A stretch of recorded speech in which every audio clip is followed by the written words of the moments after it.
Sir, you match the description of a robbery suspect. You're under arrest. Nice try. You're not fooling anyone. Stand up right now. I'll take you out of that chair myself. How am I standing out? Hands behind your back.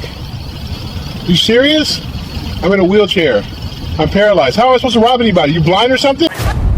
Officer Matthew Reynolds responded to a 911 call about a robbery at Memorial Hospital's park, heard the description black male in a hoodie, and the moment he arrived and saw Leonard Vaughn, a 34-year-old paralyzed Army veteran sitting in his wheelchair waiting for his driver.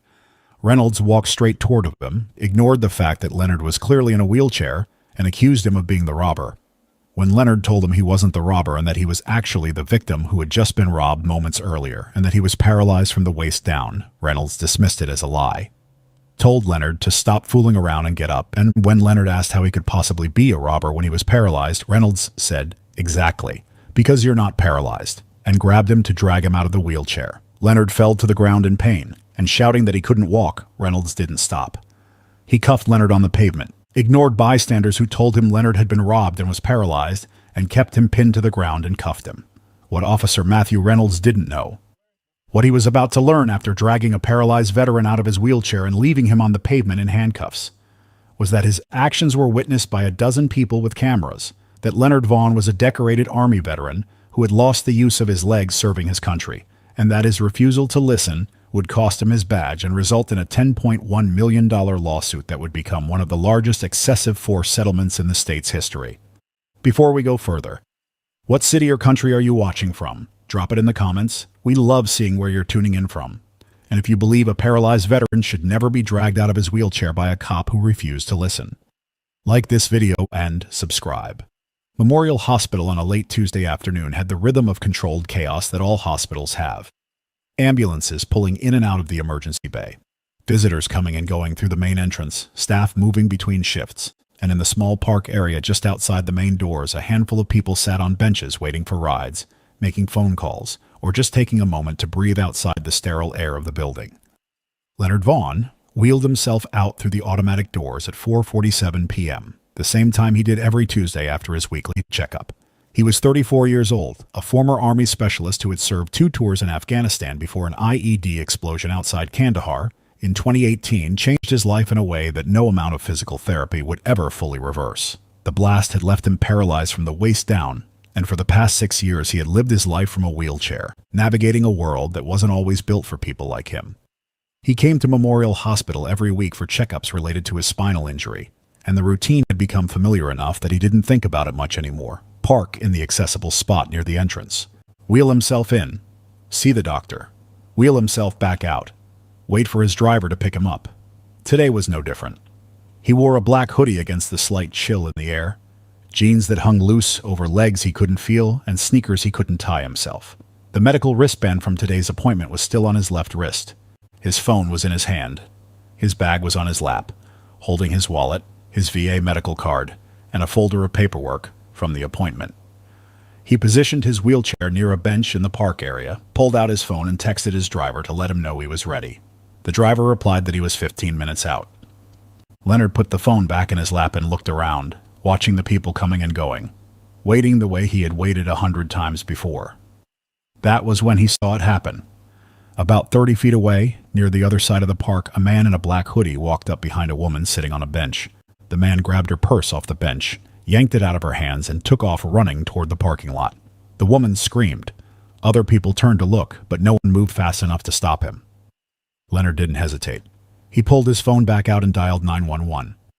The line connected almost immediately. 911. What's your emergency?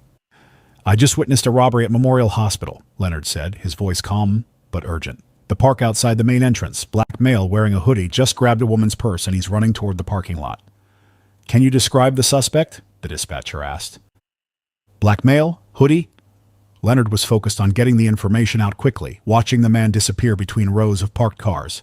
He's heading east toward the parking structure. While Leonard was still on the phone, the robber looked back over his shoulder, saw Leonard sitting in his wheelchair with the phone to his ear, and realized immediately what was happening.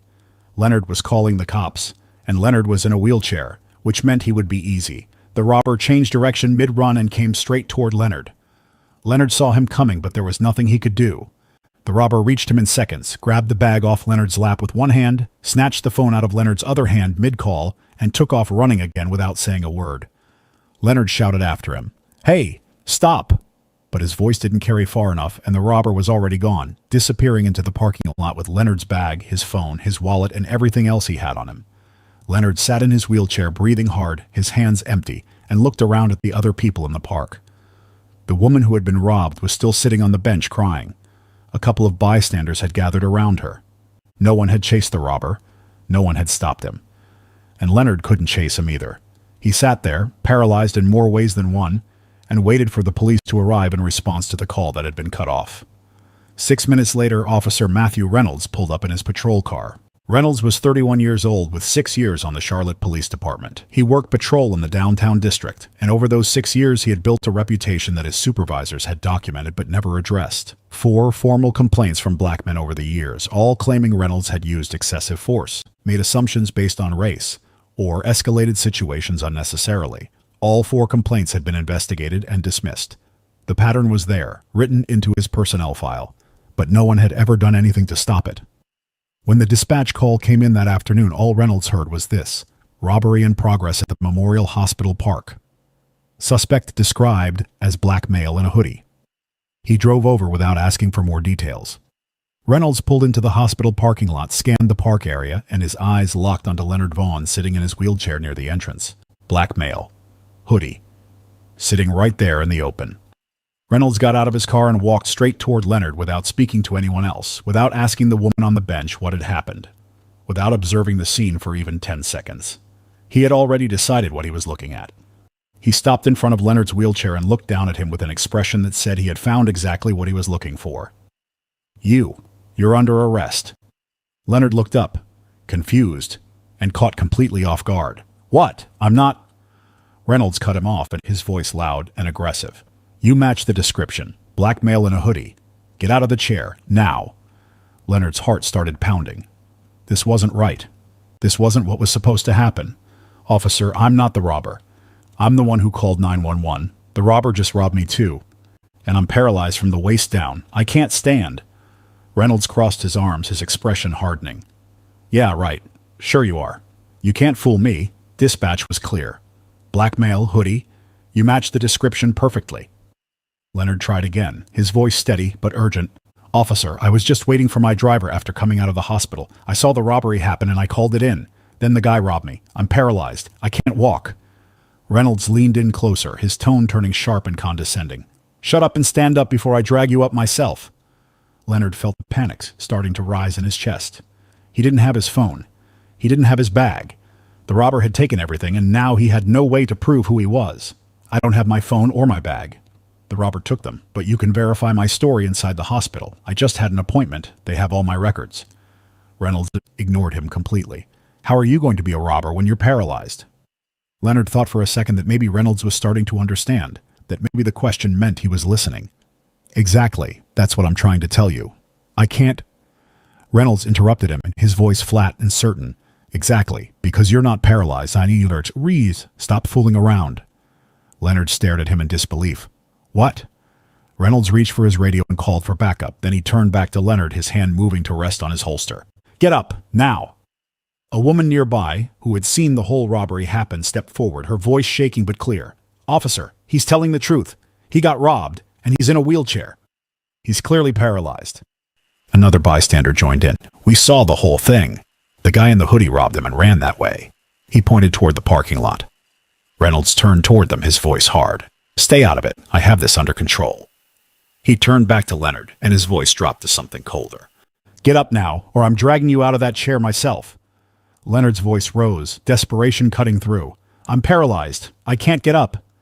And that was when Matthew Reynolds lost whatever patience he had left. He grabbed Leonard by the arm and yanked him forward with enough force to pull him out of the wheelchair. Leonard's body came forward, but his legs didn't respond. They couldn't. He fell hard onto the pavement, his legs twisting beneath him in ways that would have hurt if he could feel them, and pain shot through his lower back where his injury was. He hit the ground and immediately shouted, his voice breaking, "I can't walk! This is assault!" Reynolds didn't stop. He flipped Leonard onto his stomach, pulled his arms behind his back, and cuffed him roughly on the pavement. Leonard's face was pressed against the concrete. His wheelchair tipped over beside him, and bystanders were shouting now, some of them pulling out their phones to record. Backup sirens were already getting closer, and Leonard Vaughn, a decorated Army veteran who had lost the use of his legs defending his country, was handcuffed on the ground outside the hospital where he had just finished his weekly checkup, being treated like a criminal by an officer who refused to listen to a single word he said. Leonard lay on the pavement with his face pressed against the concrete, his hands cuffed behind his back, and his legs twisted beneath him in positions that would have been painful if he could feel them.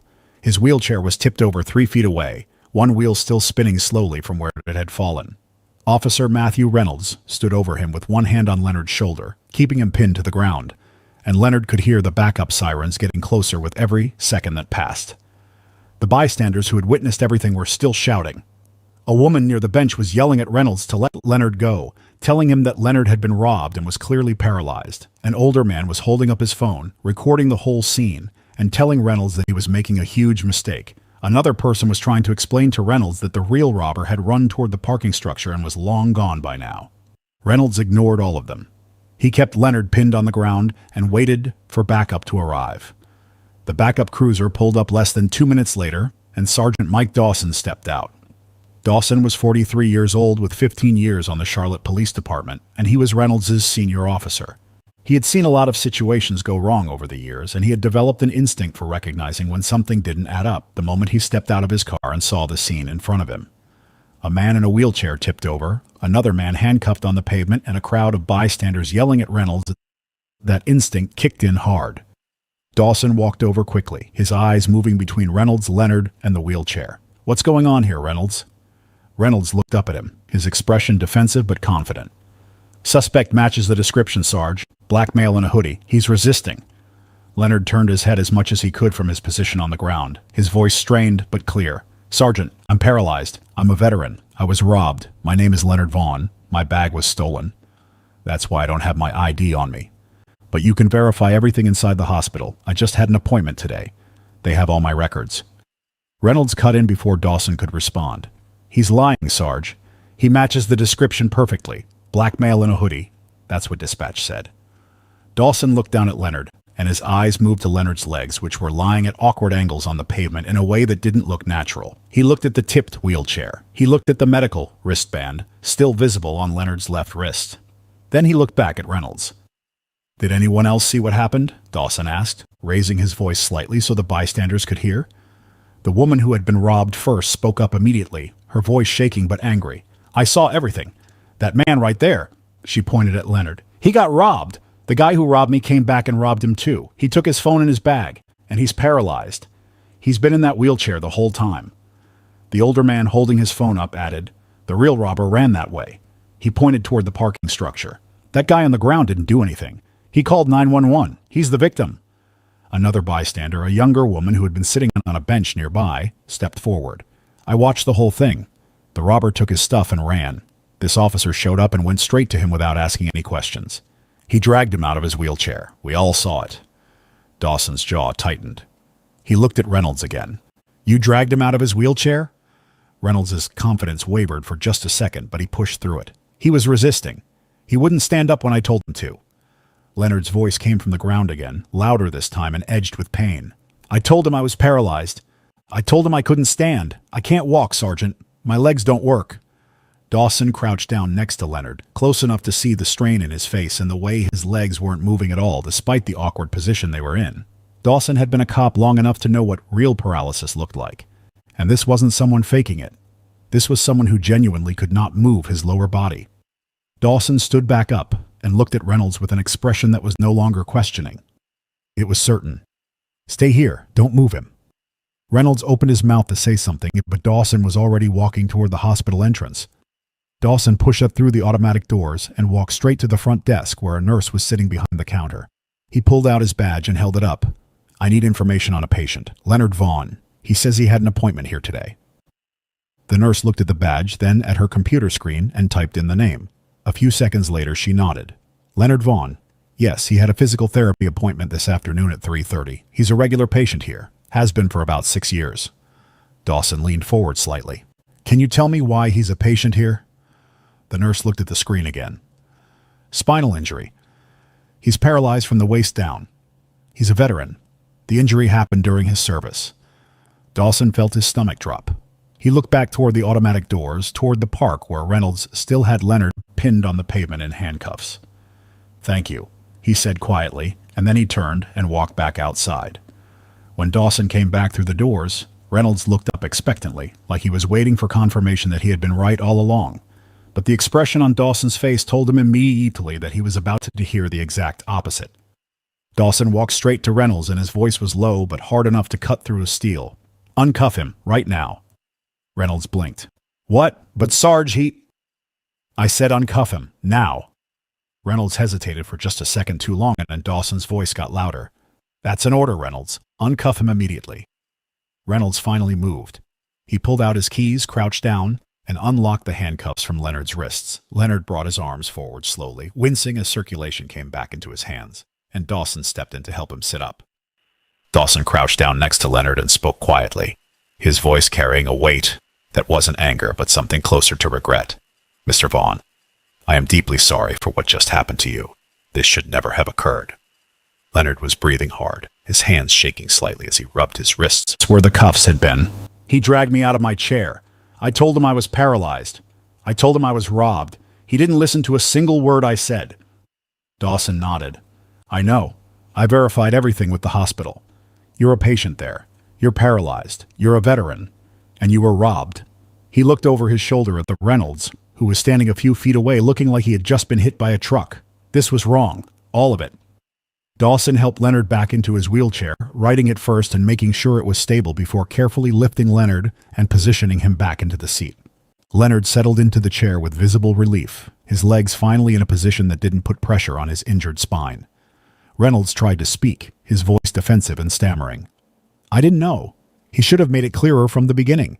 I was just following the description."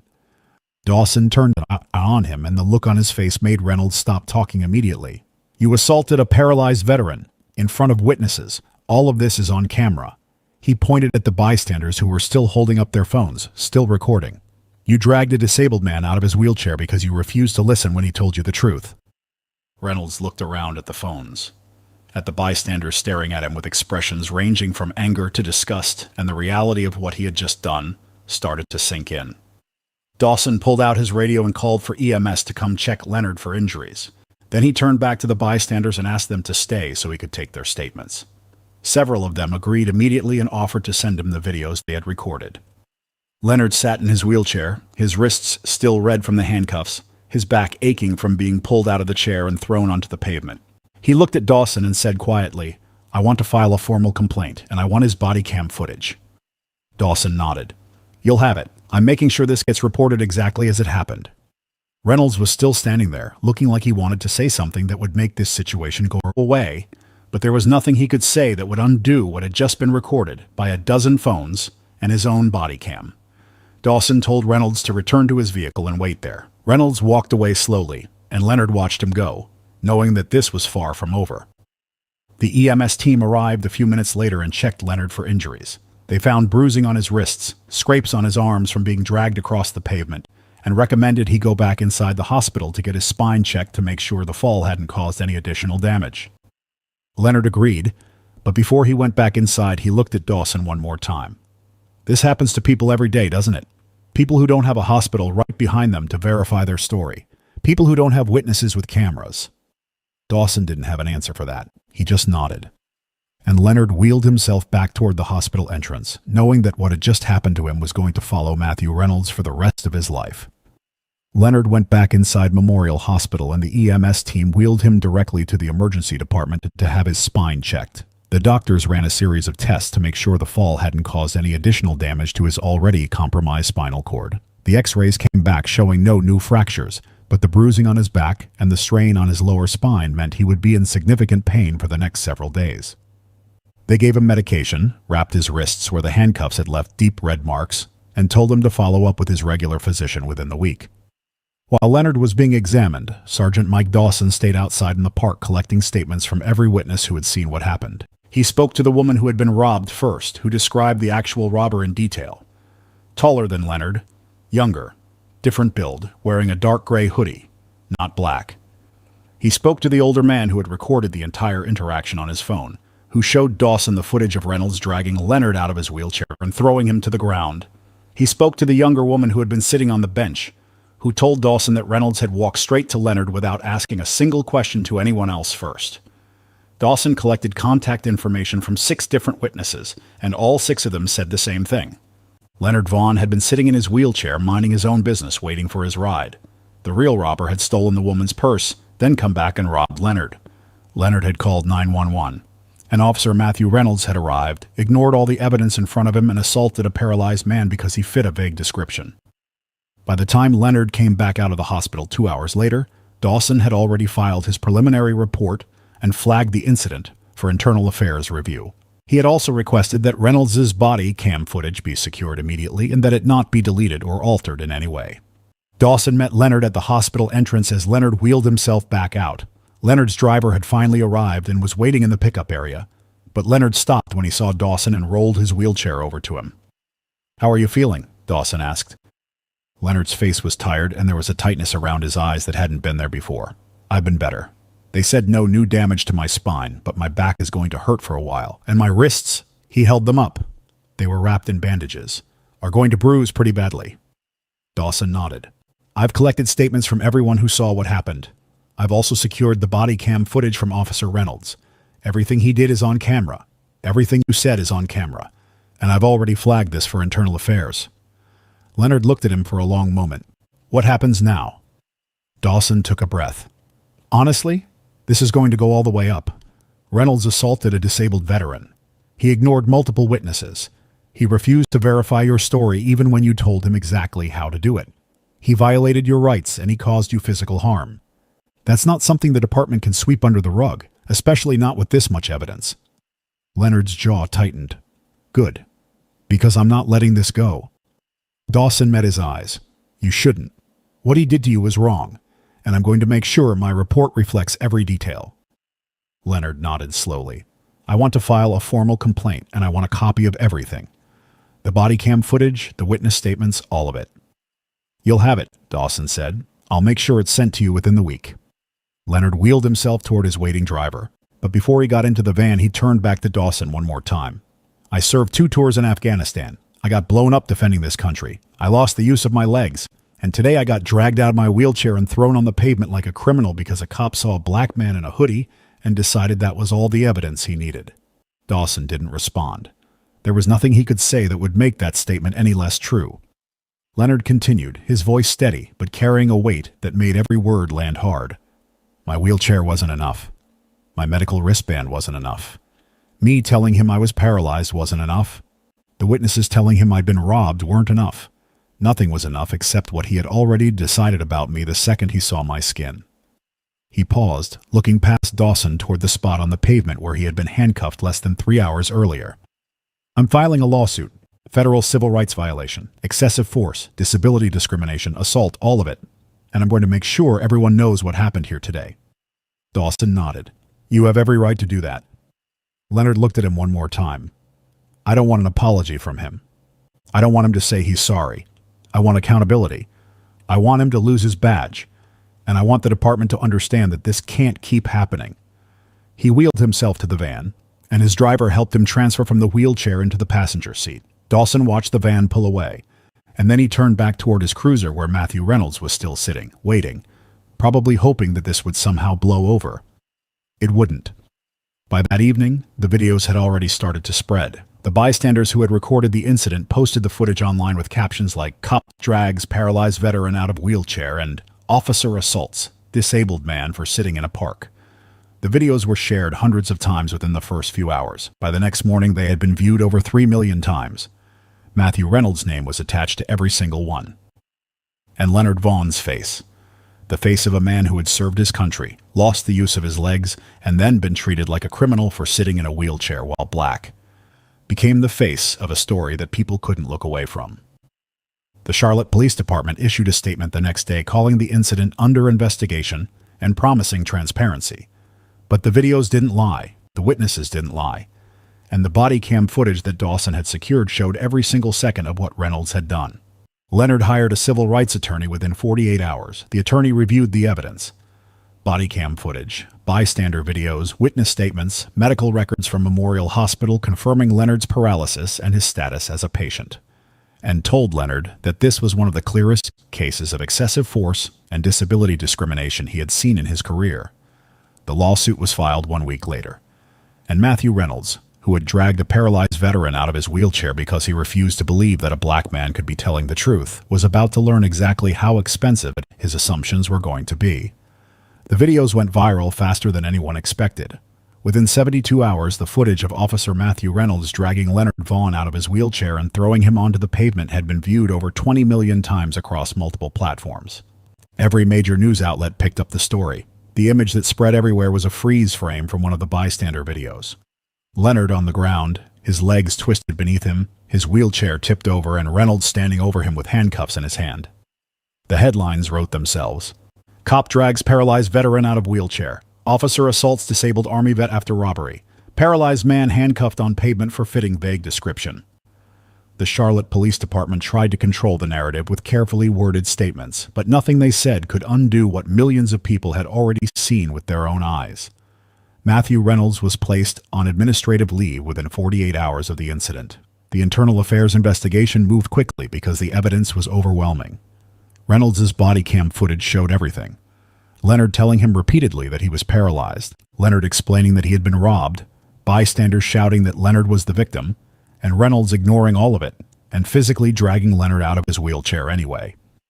The investigation also pulled Reynolds' personnel file, and what they found made the situation even worse. Over his 6 years on the force, Reynolds had been the subject of 4 formal complaints from black men, all claiming he had used excessive force or made racially motivated assumptions. All 4 complaints had been documented and dismissed without serious consequences. The pattern had been there the entire time, written into his record, and the department had done nothing to address it. 3 weeks after the incident, Matthew Reynolds was terminated. The official findings stated that he had violated departmental policy on use of force, demonstrated a pattern of racially biased policing, committed assault on a disabled person, and failed to verify facts before taking action. He was 31 years old with 6 years of law enforcement experience, and no other police department in the state would hire him. His name was permanently attached to one of the most widely shared examples of police brutality and disability discrimination ever caught on camera. Leonard Vaughn filed a federal civil rights lawsuit against Reynolds and the Charlotte Police Department. The lawsuit alleged excessive force, unlawful detention, violation of the Americans with Disabilities Act, failure to accommodate a disability, assault and battery, and deliberate indifference to Leonard's civil rights. The city's legal team reviewed the evidence. Body cam footage, multiple bystander videos, 6 witness statements, and medical records from Memorial Hospital, and made the decision to settle rather than go to trial. They knew that no jury would side with an officer who had dragged a paralyzed veteran out of his wheelchair in front of a dozen cameras. The settlement was finalized for $10.1 million, one of the largest excessive force settlements in the state's history. Leonard used a portion of the settlement to establish the Vaughn Foundation, a nonprofit organization that provides legal support and resources to disabled veterans who experience discrimination or abuse. He became a vocal advocate for police reform, disability rights, and accountability in law enforcement. He testified before city councils and state legislatures about the need for better training on disability awareness and the dangers of racially biased policing. The Charlotte Police Department implemented sweeping reforms in the aftermath. All officers were required to complete mandatory training on disability rights and the Americans with Disabilities Act. New protocols were established requiring officers to verify claims and gather evidence before using physical force. An independent civilian review board was created to handle complaints of excessive force and discrimination. Body cam footage was audited quarterly to identify patterns of biased behavior before they escalated into violence. 3 other officers with complaint histories similar to Reynolds were quietly removed from active patrol and reassigned to administrative duties. The real robber who had stolen Leonard's bag and a phone was caught 2 weeks after the incident during an unrelated arrest. He was identified through surveillance footage from the hospital parking lot and was found in possession of stolen items from multiple victims, including Leonard's phone. He was charged with multiple counts of robbery and sentenced to 8 years in prison. Leonard's belongings were recovered and returned to him. 5 years later, Leonard Vaughn still lives in Charlotte. He still goes to Memorial Hospital every week for his checkups. He still uses a wheelchair. And he still remembers every second of the day he was dragged out of that wheelchair and thrown onto the pavement for the crime of being black. and fitting a description that never actually fit him at all. Matthew Reynolds has not worked in law enforcement since his termination. He appealed his firing twice and was denied both times. He tried to find work in private security and was rejected repeatedly once background checks revealed his history. His name is still the first result when you search for examples of police violence against disabled people. The case became a landmark example used in police academies and civil rights training programs across the country. It is shown as a clear demonstration of what happens when officers ignore evidence, refuse to listen, and let bias override judgment. The lesson is simple, but it costs $10.1 million, one man's career, and a paralyzed veteran's dignity to teach it. A wheelchair is not invisible, paralysis is not a lie, and refusing to listen costs more than anyone should ever have to pay. If you believe a decorated veteran should never be dragged out of his wheelchair for sitting in a park while black, share this story. What reforms do you think every police department needs to protect disabled people from this kind of violence? Drop your answer in the comments. And if this story reminded you that assumptions destroy lives and ignoring the truth has a price, subscribe. We're not stopping until every officer understands that a badge is not permission to ignore what's right in front of you.